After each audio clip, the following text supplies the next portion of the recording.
আসসালামু আলাইকুম, আমি প্রিয়া কবির চলে আসলাম আপনাদের সাথে আরও একটি ভিডিও শেয়ার করার জন্য। আজকে আমি কোনো ব্লগ ভিডিও শেয়ার করব না, আজকে আমি আপনাদের সাথে একটা রেসিপি শেয়ার করব। আজ রান্না করব ডিম দিয়ে আলু দিয়ে ঝোল। তো আমার যেদিনই হচ্ছে রান্না করতে একটু অলসতা লাগে, আমি সেদিনই হচ্ছে খুব ঝটপট করে আমি এই ডিম আলুর রেসিপিটা করে ফেলি। এভাবে ডিম আলুর ঝোল হলে কিন্তু আপনার আর কোনো তরকারির প্রয়োজন হবে না। তো আমার কিন্তু ডিম তেমন একটা পছন্দ না, তবে খুব বেশি যেদিন আমার ডিম খেতে ইচ্ছে করে আমি কিন্তু এভাবে ডিম আলুর পাতলা ঝোলটা করে ফেলি। আশা করছি আমার এই রেসিপি আপনারা সবাই রান্না করতে পারবেন।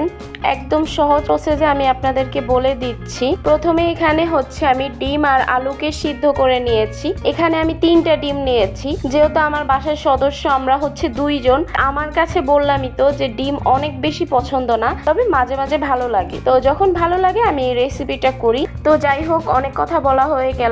আমি এখানে 3টা ডিম নিয়েছি, আর এখানে আমি হচ্ছে বড় সাইজের হচ্ছে 2টা আলুকে এরকম টুকরো টুকরো করে নিয়েছি। আপনারা চাইলে আলুটা একটু বেশি দিতে পারেন। ডিম তরকারিতে যত বেশি আলুর ঝোল হবে তত বেশি কিন্তু খেতে ভালো লাগে। যাদের ডায়াবেটিস আছে তারা কিন্তু আলুটা খুব কম পরিমাণে খাবেন, যেমনটা আমি এখানে কম নিয়েছি। আপনাদের সাথে কথা বলতে বলতে আমি কিন্তু এখান দিয়ে ডিম আর আলুগুলাকে কিন্তু ছিলে নিয়েছি। এখন আমি হচ্ছে ডিমগুলাকে একটু চিড়ে দিচ্ছি, কারণ ডিমটা যখন আমি ভাজি করব তখন কিন্তু তেলের মধ্যে দিলে ছিটে উঠবে না।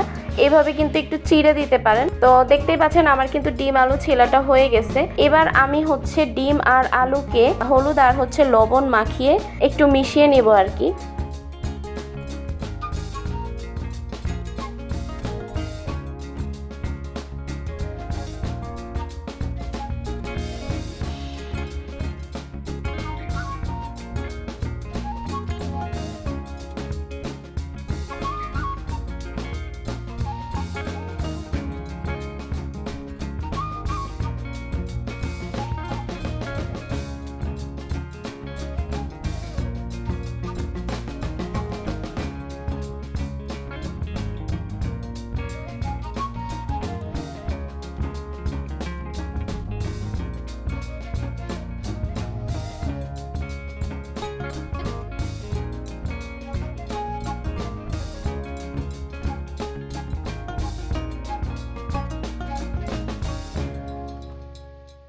এবারে আমি রান্নাঘরে চলে আসলাম। চুলায় একটি প্যান দিয়ে দিয়েছি এবং চুলার ফ্লেমটা একদম লো আঁচে রেখেছি। এভাবে তেলটাকে বেশ ভালো মতো গরম করে নিয়েছি, না হলে কিন্তু ডিমগুলো কড়াইয়ের নিচে লেগে যেতে পারে। ডিম ভাজার সময় অবশ্যই কিন্তু কড়াই হিট করে নেবেন, আর হচ্ছে অবশ্যই লো ফ্লেমে রাখবেন। আর তেল দিয়ে যদি আপনি চুলার আঁচটা বাড়াই দেন তাহলে দেখা যাবে যে তেলটা পুড়ে যাবে আর পোড়া পোড়া একটা গন্ধ আসবে। তো এই কাজটা করবেন না। যখনই রান্না করেন তেলের কড়াই কিন্তু অবশ্যই লো ফ্লেমে রাখবেন। আমি এখান থেকে ডিমগুলোকে একটু ভেজে নিব।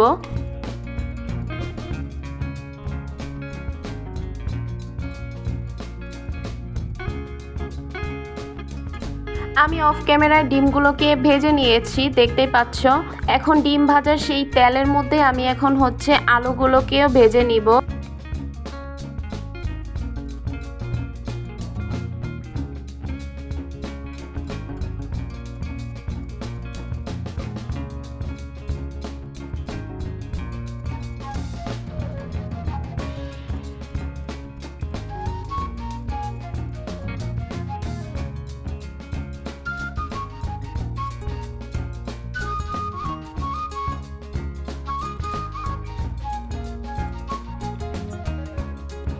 ডিম আর আলু ভাজা কিন্তু হয়ে গেছে। এবার আমি সেই তেলের মধ্যে কিন্তু পেঁয়াজ আর কাঁচামরিচ ফালি দিয়ে দিলাম। এখানে আমি 2টা পেঁয়াজ নিয়েছি মিডিয়াম সাইজের, আর কাঁচামরিচ নিয়েছি 4-5টা ফালি করে নিয়েছি। দেখতেই পাচ্ছ আমি যে পেঁয়াজটা একটু ভেজে নিচ্ছি। তারপরে পেঁয়াজটা যখন একটু ভাজা হয়ে যাবে আমি এর মধ্যে লবণ দিয়ে দিয়েছি।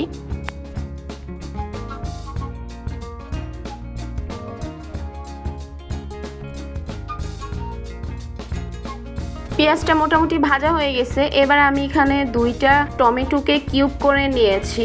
দেখতেই পাচ্ছ এখানে আমি 2টা টমেটোকে কিউব করে নিয়েছি। এখন টমেটো আর পেঁয়াজটাকে কিছুটা সময়ের মতো একটু ভেজে নিব, যাতে করে টমেটোটা একটু গলে যায়, পেঁয়াজটাও যাতে একটু নরম হয়ে যায়।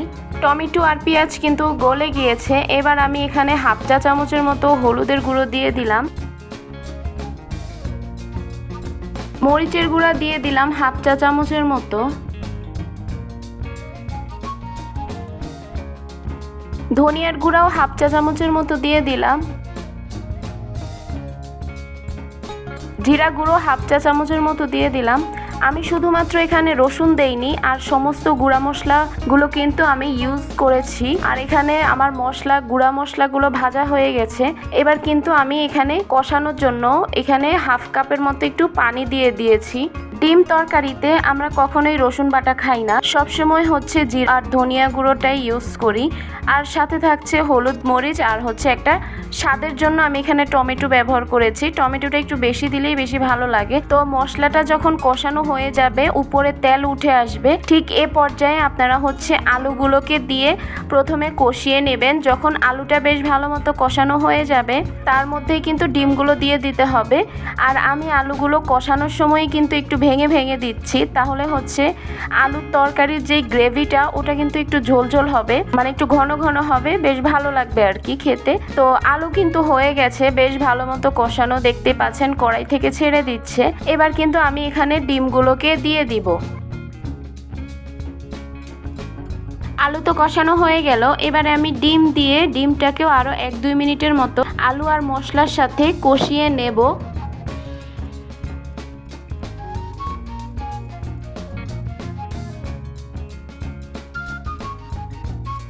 তো আমার ডিম আলু কষানো কিন্তু হয়ে গেছে। এবারে আমি আগে থেকে একটু গরম পানি করে রেখেছিলাম, এখানে আমি প্রায় হচ্ছে 2 কাপের মতো গরম পানি আগে থেকে করে রেখেছিলাম, ওটাই এই তরকারির মধ্যে আমি দিয়ে দিয়েছি। তো এই ঝোলটা কিন্তু বেশি একটা শুকনো হবে না, এটা একদম গায়ে মাখা ঝোলের মতো হয়ে যাবে। এই আলুর ডিম ঝোলটা দিয়ে ভাত খেতে কিন্তু অনেক বেশি ভালো লাগবে। যারা আপনারা ডিম আলুর ঝোল এভাবে খাননি, অবশ্যই কিন্তু একবার হলেও ট্রাই করে খেয়ে দেখবেন যে কেমন হয়েছে। আমি এখানে খুব বেশি একটা মশলা ইউজ করিনি, যেগুলো আপনার ঘরে থাকে সেগুলো দিয়েই কিন্তু রেসিপিটা করে আপনাদের জন্য দেখিয়ে দিয়েছি। এই তো আমার ডিম আলুর তরকারি কিন্তু হয়ে গিয়েছে, আর আমি শেষে একটু জিরা গুঁড়ো দিয়ে ছিটিয়ে দিয়েছি। এবার একটু নেড়ে চেড়ে দিচ্ছি, যাতে করে জিরা গুঁড়োর যেই ফ্লেভার ওটা যাতে বেশ ভালো আসে। দেখতেই পাচ্ছেন আমি আলু আর ডিমের যে ঝোলটা রেখেছি, কেমন পরিমাণে রেখেছি।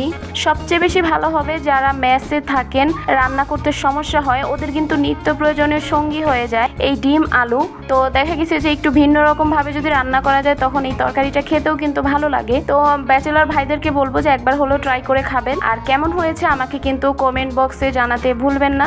আর এরকম সহজ সহজ রেসিপি নিয়ে আমি আপনাদের সাথে আবারও আসবো। আবার আজকের এই ডিম আলু তরকারির ঝোলের রেসিপিটা কেমন হয়েছে অবশ্যই আমাকে জানাতে ভুলবেন না। সবাই ভালো থাকবেন, সুস্থ থাকবেন, আমার জন্য দোয়া করবেন। আসসালামু আলাইকুম, আল্লাহ হাফেজ।